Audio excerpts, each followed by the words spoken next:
이 시간에는 에베소서 강의 46번째 시간으로 선한 일을 하라라는 주제로 말씀을 배우도록 하겠습니다. 에베소서 4장 28절에서 29절의 말씀을 중심하여 말씀을 듣는 중에 저와 여러분들이 기록된 진리의 말씀이 선포될 때에 들음으로 끝나는 것이 아니라 또 저 역시 전하는 것으로 끝나는 것이 아니라 우리의 삶이 되기를 간절히 소망합니다. 사도 바울은 에베소 교회와 또 각처에 흩어져 있는 신실한 성도들을 향하여서 진정한 그리스도인이 되었다면 우리가 삶에 어떠한 변화와 어떠한 삶의 내용들이 있어야 할지 권면하고 있습니다. 첫 번째, 자기 손으로 수고하라는 것입니다. 자, 그리스도인은 영적 전쟁터에 놓여져 있는 그러한 존재들이죠. 하나님을 대적하였던 대적자인 마귀가 기회만 있으면 택하신 하나님의 자녀들도 구원받은 백성들도 유혹하여 그리스도의 사랑에서 끊으려고 하는 것이 이것이 마귀의 계략이고 마귀가 목표하는 것입니다. 마귀의 목표물은 그리스도인들입니다. 세상 사람들이 아니에요. 오히려 세상에 살면서 하나님 없이 살면서 더 부유하고 부귀 영화를 누릴 수 있는 그러한 일들도 많이 일어납니다. 그럼 여러분들이 이런 질문을 가질 수 있어요. 뭐 세상 만물의 모든 주권자는 하나님이시라면서 마귀를 통해서 세상에서 뭐 잘 된다? 여러분, 주님이 심판하실 때까지는요, 일정 기간 또 부분 공중 권세 잡은 자에게 또 권한이 있어요. 힘이 있다고요. 자, 예수님이 사역하시기 전 공생애를 시작하실 때 가장 처음 받은 시험이 뭐죠? 돌덩이가 떡덩이가 되게 하라. 자, 그 다음에 시험이 뭐죠? 세상 권세를 보여주면서 이 성전 꼭대기에 데리고 가서 뛰어내려라. 천사들이 너를 보호하지 않겠냐. 그리고 이 세상 천하 만물을 이 세상의 모든 것들을 보여주면서 내 앞에 절하면 너에게 영광을 주겠다.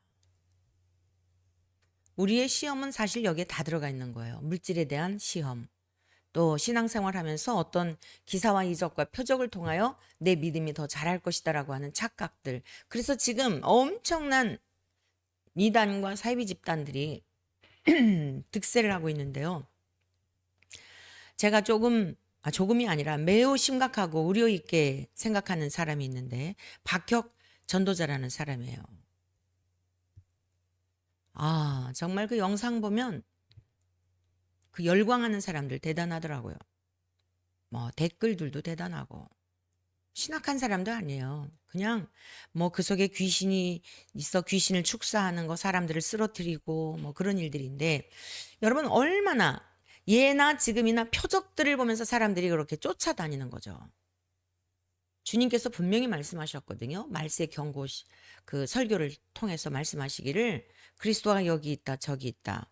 이적과 표적들을 향하면서 너희들을 불러낼지라도 미혹할지라도 넘어가지 말라. 여러분 마귀가 예수님을 유혹한 게 뭐예요? 너 진짜 하나님 아들이야? 뛰어내려봐. 다치지 않을걸? 천사들이 보호할 거 아니야. 여기에 다 넘어가는 거예요. 이적을 보여주고 무엇인가 보통 사람과 다르다라고 하는 것을 드러내므로 사람들의 마음을 훔치고 사람들은 그것에 분별을 갖지 못하고 추종하고 우리가 목적하고 우리가 주목해야 할 분은 오직 예수 그리스도이십니다. 말씀을 전하는 자들도 도구일 뿐이지 흘러가게 할 뿐이지 목적물이 아니에요. 목적지가 아닙니다. 인간은 어느 누구도 목적지가 아닙니다. 그래서 마귀는 호시탐탐 구원받은 하나님의 백성들을 그리스도의 사랑에서 끊어지게 하여 마귀가 가게 될 영원한 지옥 불못으로 유인하려는 이러한 시험 가운데 우리가 이 세상에 놓여 있지만 하나님의 말씀의 검을 통하여 분별하고 이길 수 있는 것이죠. 자, 그런데 이제 오늘의 본문 말씀은 이 수고 없이 거두려고 남의 것을 탐하던 그러한 삶, 이러한 삶에서 오히려 어려움을 당하는 자들에게 선한 일을 행하도록 자기 손으로 수고하라고 권면하고 있습니다. 특별히 도둑질하는 것은 자기 욕심을 위한 것이죠. 다른 사람들에 대해 전혀 안중이 없는 거예요. 내 일신상의 편안함만 있으면 되고 나의 유익을 취하면 되는 것. 이런 생각들 때문에 도적질하는 거 아니겠습니까? 만약 도적질하는 자들이요, 살인하는 사람들이 거짓말하는 거나 모두 다 마찬가지인데 하나님이 보고 계신다. 나의 말도 다 듣고 계신다. 나의 모든 언행 심사를 다 감찰하고 계시고 하늘나라 행위록에 기록하고 계신다라고 한다면 어떻게 도둑질할 수 있고 어떻게 거짓말을 했다가도 다시 돌이키는 거예요. 자, 어떤 죄를 지었다 할지라도 그 하나님 앞에 피할 수가 없기 때문에 진짜 하나님이 계시다고 한다면 회개하고 돌아서게 되는 것입니다. 자, 본문 말씀 에베소서 4장 28절 말씀 같이 좀 보시겠습니다. 도둑질하는 자는 다시 도둑질하지 말고 돌이켜 가난한 자에게 구제할 수 있도록 자기 손으로 수고하여 선한 일을 하라 라고 권면하고 있습니다. 오늘 본문에서 도둑질하지 말라라고 하는 이 뜻은요, 남의 물건을 훔치는 그러한 것을 우리는 이제 도적질이라고 그러잖아요. 물론이에요. 어느 시대에나 도둑들은 있었으니까요. 그런데 좀 더 넓은 의미에서 보면 자기는 수고하지 않으면서 남의 것으로 사는 자들을 의미하는 것임을 볼 수 있어요.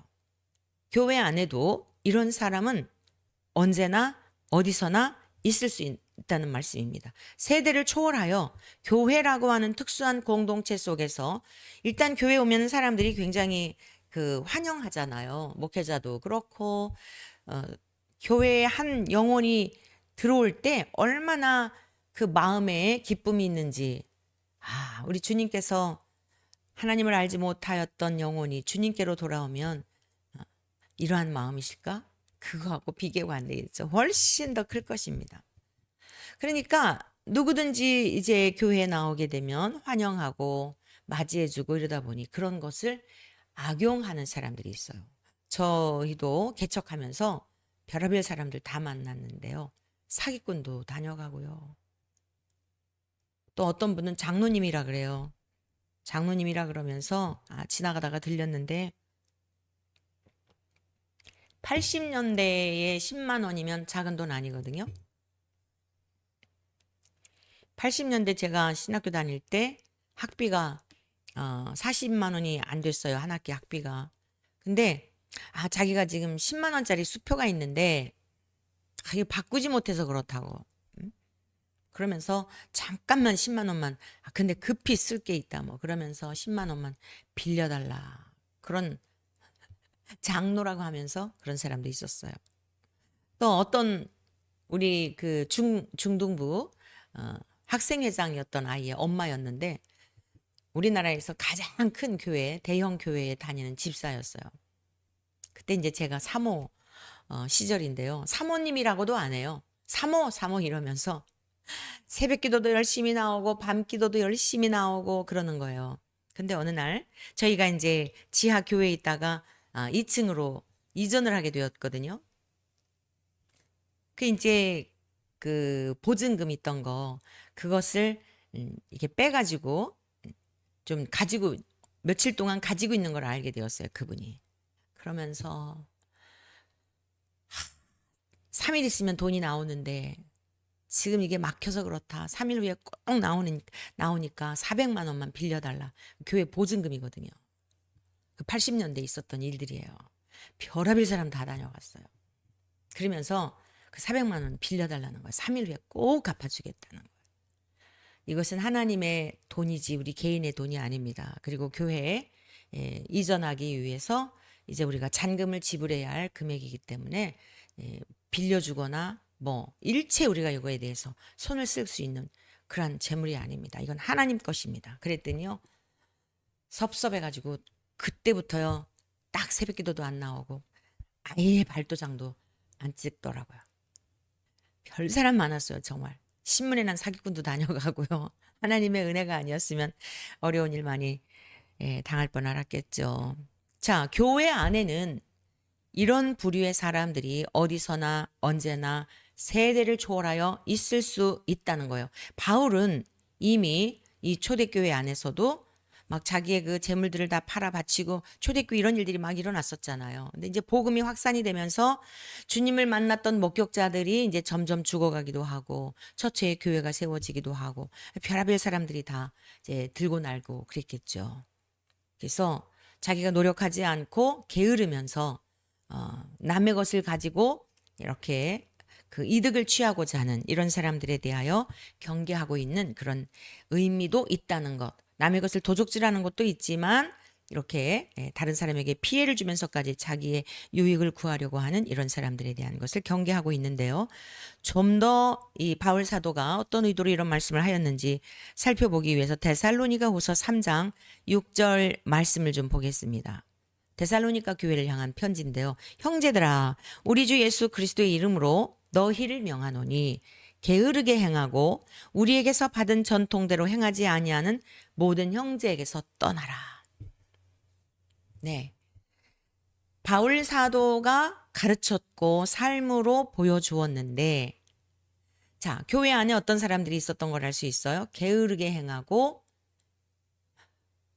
보고 배우고 가르침 받은 그러한 바울에게서 친히 배웠고 눈으로 보았고 그리스도인으로 어떻게 살아야 하는지에 대한 것들을 그렇게 삶으로 살아내야 할 마땅한 그리스도인으로서의 삶인데 그렇지 아니한 게으르게 행하는 자들이 있었다는 거예요. 데살로니가 후서 3장 7절에서 8절의 말씀입니다. 자, 어떻게 우리를 본받아야 할지를 너희가 스스로 아나니. 데살로니가 교인들은 그리스도인으로서 어떻게 살아야 할지를 스스로 알 수 있다는 거예요. 왜죠? 우리가 너희 가운데서 무질서하게 행하지 아니하며 보여줬다는 거죠. 질서 없이 그냥 다른 사람들의 어떤 주머니나 살피면서 이득을 구하려고 그런 거 아니었다는 거예요. 8절 누구에게서든지 음식을 값없이 먹지 않고 오직 수고하고 애써 주야로 일함은 너희 아무에게도 폐를 끼치지 아니하려 함이니. 네, 바울 사도는 천막 짓는 일을 하셨던 분이죠. 자기의 직업을 가지고 자비량 선교를 하셨던 분입니다. 동역자들 브리스가와 아굴라가 같이 또 동행하면서 협력했었던 내용들을 볼 수가 있는데요. 누구에게도 폐를 끼치지 않도록 힘썼다는 것입니다. 그렇다고 하여서 내가 그런 대접을 받을 권리가 없느냐? 그것 또한 아니라는 거예요. 9절 말씀입니다. 우리에게 권리가 없는 것이 아니요 오직 스스로 너희에게 본을 보여 우리를 본받게 하려 함이니라. 내가 얼마든지 대접을 받고 얼마든지 내가 수고하지 아니하여도 주의 일을 함에 있어 내 모든 문제들을 해결할 수 있는 권리가 있다는 거예요. 일하는 자에게 먹이를 주는 것, 먹거리가 제공되는 건 당연한 거 아니겠어요? 그러나 이 성도들에게 본을 보여주고 본을 받게 하려고 그리하였음을 알 수 있습니다. 자, 10절에서 12절까지의 말씀을 보겠습니다. 우리가 너희와 함께 있을 때에도 너희에게 명하기를 누구든지 일하기 싫어하거든 먹지도 말게 하라 하였더니. 일하기 싫어하면 먹지도 말라는 거예요. 근데 일하기 싫어하는 사람들일수록 또 그렇지 않죠? 그 노숙자분들 정말 힘들고 어려워서 이제 그런 분들 오죽하면 그러하시겠어요. 그런데 덜어는요 그런 분도 있다 그래요. 재활을 위해서 교육을 시키고 취직을 시켜주잖아요. 못 견딘대요. 그러니까 일하지 않아도 그냥 구걸하면서 또는 뭐 요즘은 이제 그 교회에서도 그러하고 정부 차원에서도 그러하고 또는 그냥 어떤 단체에서 노숙인들에게 식사를 제공하거나 이런 일들이 있죠. 그러니까 이러한 것에 익숙해져 있는 거예요. 내가 일하지 않고 그래도 뭐 때 되면 먹거리가 해결되는 이러한 삶에 이 적응이 되다 보니까요. 취직을 시켜줘도 다시 옛생활로 돌아가는 그런 분들이 있다는 이야기를 그 사역을 하는 분들에게서 들었어요. 바울 사도는 엄격히 명합니다. 일하기 싫어하거든. 먹지도 말라는 거예요. 어디도 아마 이 시대 바울 사도가 서울역에 그런 데 가셔가지고 설교했으면 무슨 말씀을 전했을까 싶어요. 네. 우리 인간은 본성적으로 게으름에 대한 성향이 있습니다. 이 땅에 티끌에서 소재 자체가 이 땅에 티끌에서 지음을 받아서요. 서 있으면 앉아 있고 싶고 앉아 있으면 누워 있고 싶고 누워 있으면 잠자고 싶고 일하는 거 이거 굉장히 어, 편한 것에 익숙해지다 보면 몸도 게을러지게 되고 이제 둔해지는 거죠. 11절 말씀 우리가 들은즉 너희 가운데 게으르게 행하여 도무지 일하지 아니하고 일을 만들기만 하는 자들이 있다 하니 이런 자들에게 우리가 명하고 주 예수 그리스도 안에서 권하기를 조용히 일하여 자기 양식을 먹으라 하노라. 네. 자기 먹을 양식에 대해서는 부지런히 일하여서 그렇게 수고한 것의 결실로 자기 자신의 문제, 가족의 문제 이런 것들은 책임져야 한다. 자기 손으로 수고를 하는 것 그것이 마땅한 것이다 라고 하는 가르침을 주고 있습니다. 두 번째는요. 자, 에베소서 4장 28절 후반절 하반절의 말씀을 보시겠는데 가난한 자에게 구제할 수 있도록 자기 손으로 수고하여 선한 일을 하라. 너희가 이전에는 그리스도 밖에 있었어서 무엇이 선인지 몰랐다고 한다면 나 같은 사람을 위하여 십자가에 죽으신 예수 그리스도의 은혜로 구원을 받았다면 그 구원받은 감격 속에 새로운 인생을 살아야 한다는 거죠.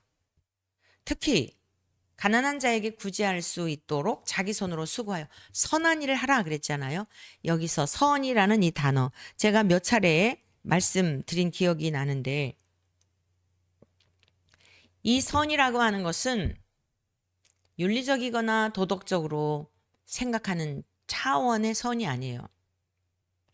성경에서 말씀하고 있는 이 선의 개념은 이 아가토스라고 하는 이 개념은요.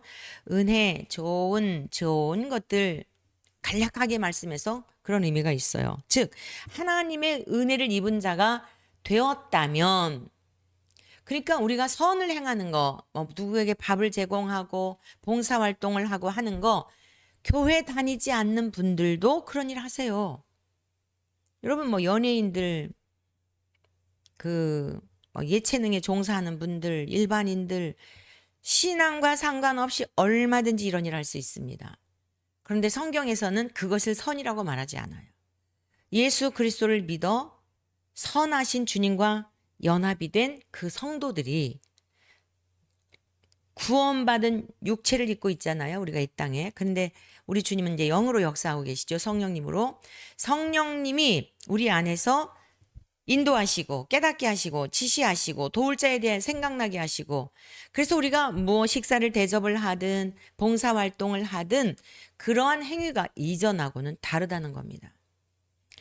하나님의 사랑의 터 위에 우리 주 예수 그리스도께서 우리에게 베푸신 그 은혜를 기억하며 마치 반석 위에 집을 지은 사람과 같이 예수 그리스도의 터 위에서 봉사하고 사랑의 수고를 하는 거예요. 그 수고를 하면서 깨닫게 되는 거예요.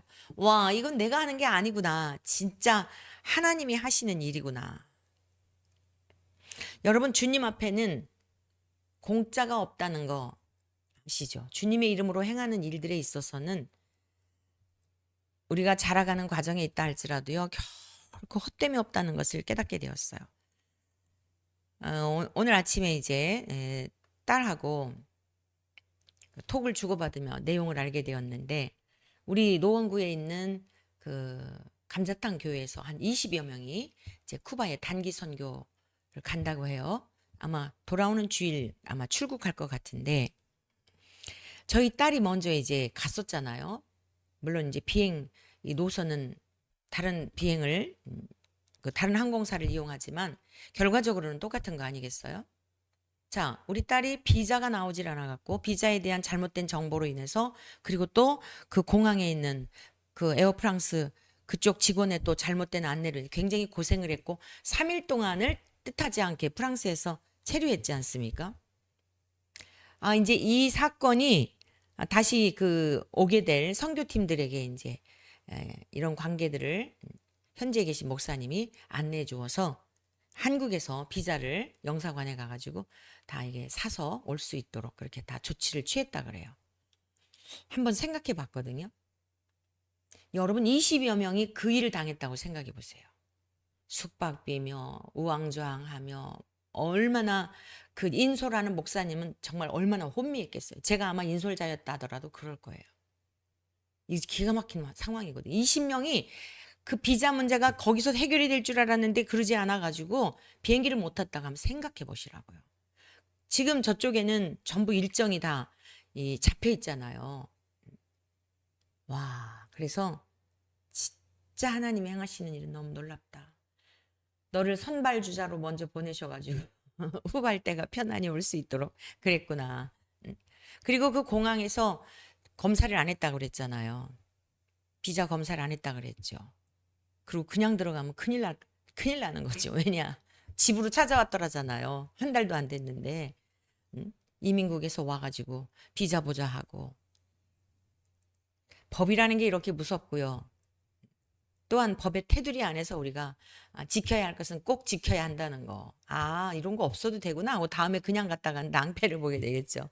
근데 어찌 되었건 주님 안에서 주님의 뜻을 위하여 주님의 일을 위하여 어떤 형태로든 선한 의도를 가지고 순종하는 길에는 헛된 것이 없다는 거. 본인은 또 딸내미가 그러더라고요. 근본 여행에서 프랑스에서의 3일 동안 너무너무 아름다운 추억이었다. 너무 좋았다. 그렇게 고생으로 생각하지 않는다. 현지에 계신 목사님이 이제 그 선교사님이 얼마나 고생했는지 막 그 목사님도 가슴을 졸이셨겠죠. 여러분, 이 선이라고 하는 개념을 잘 정리하셔야 돼요. 그리스도 없이도 우리가 생각하는 선한 일을 착각할 수가 있습니다. 그런데 성경에서 말씀하고 있는 선은 철저하게 그리스도와의 관계성 속에서 연합이 되어져 있는 그러한 관계에서의 이 선을 말씀하고 있다는 것입니다.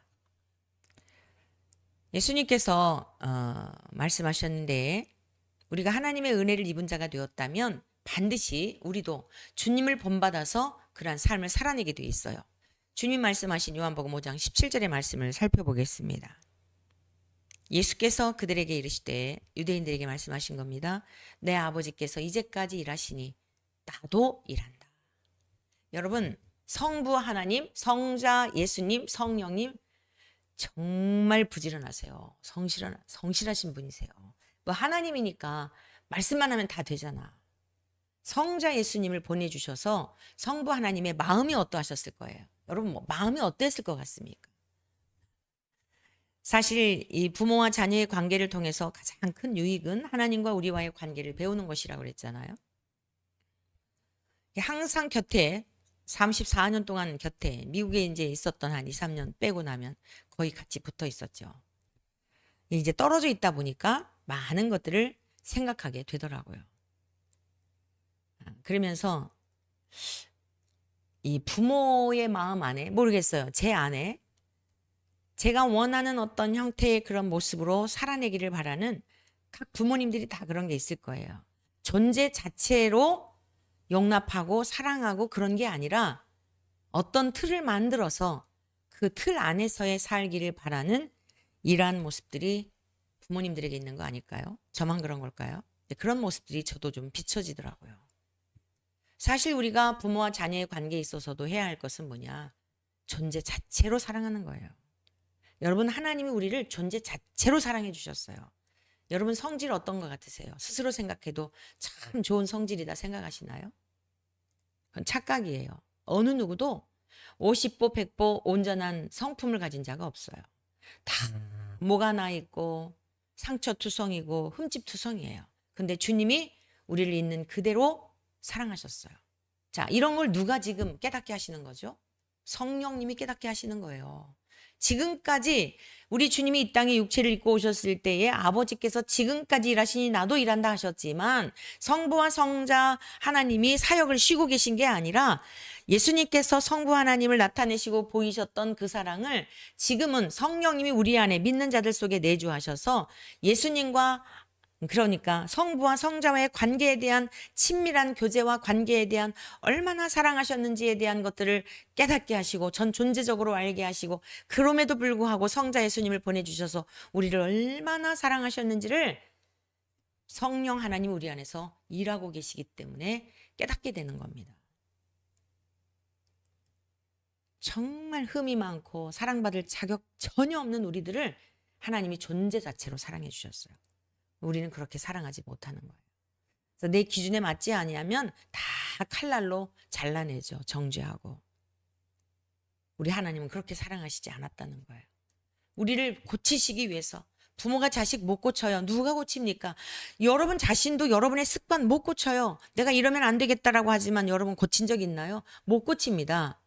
하나님의 은혜로 고치게 되는 거예요. 금연, 금주 인간의 힘으로 못해요. 성령님께서 일하셔야, 역사하셔야 그럴 수 있는 거예요. 끊어낼 수 있는 거예요. 악습 절대 못 끊어요. 계속 일하고 계신 겁니다. 얼마나 성실하신 분이신지. 삼위일체 하나님은 정말 우리가 따라갈 수 없이 성실하신 분들이에요. 그러한 하나님을 아버지라 믿고 그러한 예수 그리스도를 구원자라고 믿고 동일하신 성령님이 내 안에 계시다고 하면서 수고하지 않고 여러분 노력하지 않고 그냥 예수님 믿기만 하면 천국 간대. 그럴 수 있을까요? 그럴 수 없습니다.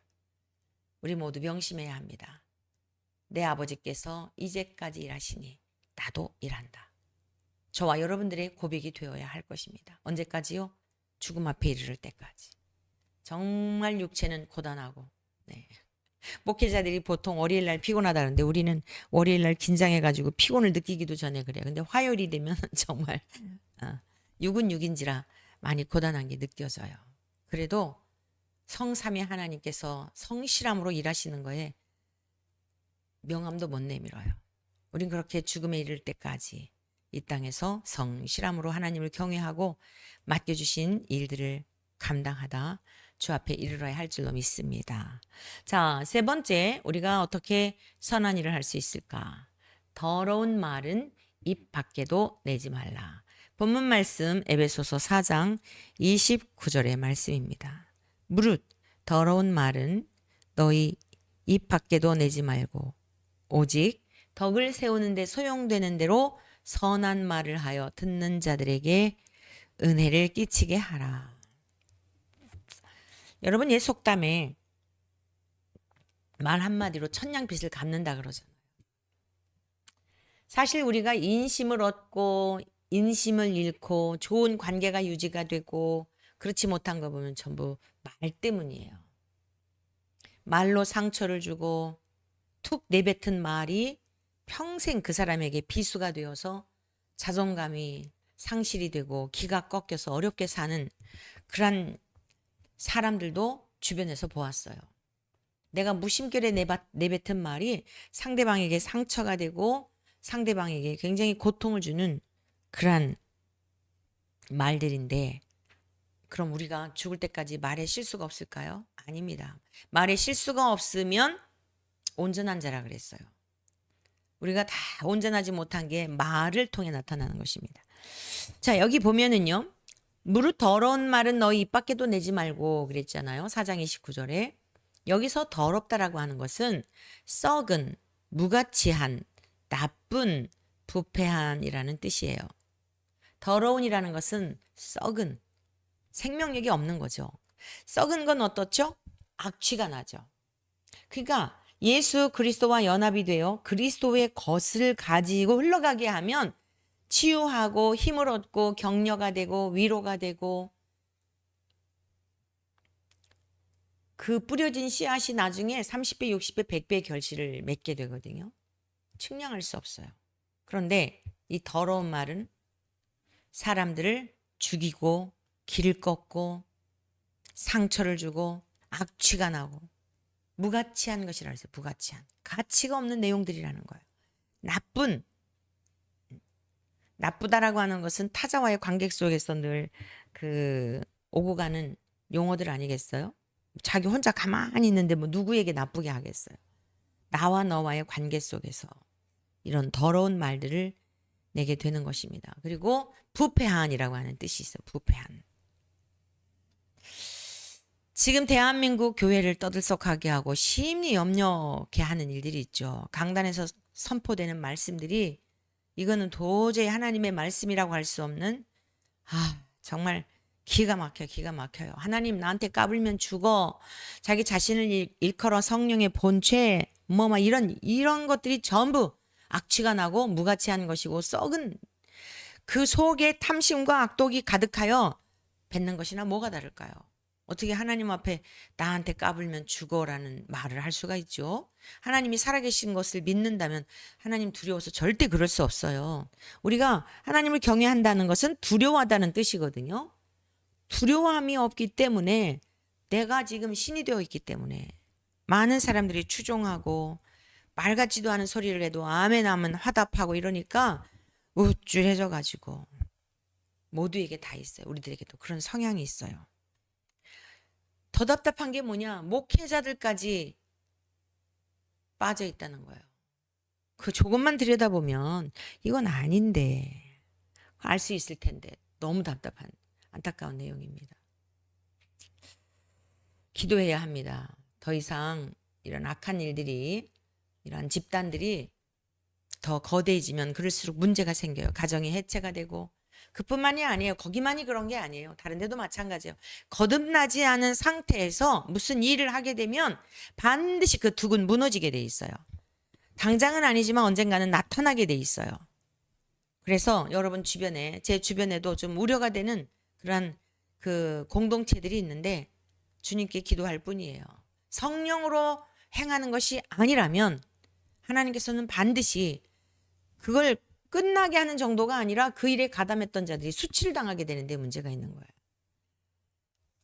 그래서 정말 오직 성령 안에서 모든 일을 행하는 한 교회들이 되고 그러한 그리스도인들의 삶이 되어야 할 것입니다. 우리는 이 일을 위해서 계속 중보해 주시기를 부탁드립니다. 자, 네 번째요. 네 번째는 은혜를 끼치게 하라. 이건 좀 더 적극적인 거죠. 말에 실수를 하지 않기 위해서 침묵하고 조용히 있다고 한다면 그건 수동적이라고 전자는 수동적이라고 한다면 이 후자는 은혜를 끼치게 하라라고 하는 것은 능동적이고 아주 적극적인 그러한 삶의 태도를 말하는 거죠. 에베소서 4장 29절 말씀입니다. 오직 덕을 세우는 데 소용되는 대로 선한 말을 하여 듣는 자들에게 은혜를 끼치게 하라. 여기서도 선한 말은 인간이 스스로 낼 수 있는 성품의 결과가 아닌 것을 알 수 있죠. 예수 그리스도의 십자가와 함께 죽음을 경험할 때 예수 그리스도의 성품이 전가되어 은혜, 값없이 하늘에서 햇빛이 내리 쬐이듯이 우리가 구원받은 것도 인간의 어떤 노력이나 뭐 선행이나 보탠 거 아무것도 없어요. 전적인 하나님의 은혜로 말미암아 예수 그리스도의 십자가와 함께 죽음을 경험했다면 예수 그리스도의 성품이 전가되어서 열매를 맺게 되는 거예요. 그 첫 번째가 입술의 열매를 맺게 되는 것입니다. 입술의 열매, 착하고 이롭고 진실함의 열매, 찬송의 열매, 많은 열매들이 있는데요. 나중에 이제 열매 부분에 가서 좀 더 다루도록 하고요. 성령님께서 거룩한 삶을 살도록 이끄시고 날마다 자신의 모습을 보게 하시기에 모든 관점도 인생의 목적도 예수 그리스도께 초점이 맞춰지는 것입니다. 그러나 예수 그리스도의 영이 거하시지 않으면 결코 선한 것을 낼 수 없다는 것을 기억해야 합니다. 마태복음 12장 34절 35절의 말씀입니다. 독사의 자식들아 너희는 악하니 어떻게 선한 말을 할 수 있느냐. 이는 마음에 가득한 것을 입으로 바람이라. 선한 사람은 그 쌓은 선에서 선한 것을 내고 악한 사람은 그 쌓은 악에서 악한 것을 내느니라. 품고 있는 것이 나올 수밖에 없는 거야. 악독을 품고 있는데 어떻게 갑자기 가식적으로 선을 낼 수 있다고요? 그럴 수 없다는 겁니다.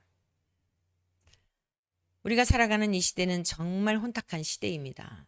누구의 말이 옳은지, 누구를 따라야 할지, 누군가는 믿어야 하는데 염려하지 마십시오. 성경이 기준입니다. 하나님의 말씀이 기준입니다. 말씀 안에 바로 서게 되면 분별하게 되어 있어요. 주의 말씀에 순종할 때 그런 역사들이 나타나요. 여러분들을 통해서 하나님은 어떤 큰 일을 행하실지 측량할 수 없어요. 마태복음 5장 21절 22절 말씀입니다. 나는 너희에게 이르노니 형제에게 노하는 자마다 심판을 받게 되고 형제를 대하여 나가라 하는 자는 공에 잡혀가게 되고 미련한 놈이라 하는 자는 지옥불에 들어가리라. 우리가 무슨 살인자들은 지옥에 가고 그런 생각을 할 수 있죠. 그들이 죄 없다는 게 아니에요. 그랬을지라도 회개하고 돌아오면 용서해 주셔요. 그런데 이 세상에서 의인인 줄 알았고 착해 보였고 남한테 욕 한 번 하지 않았고 되게 신심이 좋은 줄 알았는데 의외로 나는 너를 모른다라고 할 수 있다는 것이에요. 자기 의에 가득 차 있어서 자기가 쌓은 선, 그것이 선인 줄 알고 착각을 한 경우에는 정말 엄청난 일을 경험하게 됩니다. 우리가 오늘 살아있음이 얼마나 감사해요. 돌이킬 수 있는 기회를 주셨기 때문입니다. 마태복음 12장 36절 37절의 말씀입니다. 내가 너희에게 이르노니 사람이 무슨 무익한 말을 하든지 심판날에 이에 대하여 신문을 받으리니 내 말로 의롭다함을 받고 내 말로 정죄함을 받으리라. 우리 모두 주의 말씀을 사랑하고 성령님을 의지하여 깨닫도록 간절히 간구할 때에 말씀을 통해 영적인 분별력을 주실 것입니다. 성령 하나님이 믿는 자들 안에 내주하셔서 통제할 수 없는 우리의 입술도 재갈을 먹여주시고요. 온전한 삶에 이르도록 도와주실 것입니다. 오직 주의 성령님이 우리 안에 계셔서 우리를 인도해 가실 때에 이러한 능력 있는 삶, 선한 일을 행하며 살아갈 수 있는 저와 여러분들이 될 줄로 믿습니다. 주의 말씀을 신비에 새겨서 말씀이 육신이 되신 주님을 본받는 우리 모두 되시기를 주의 이름으로 축복합니다.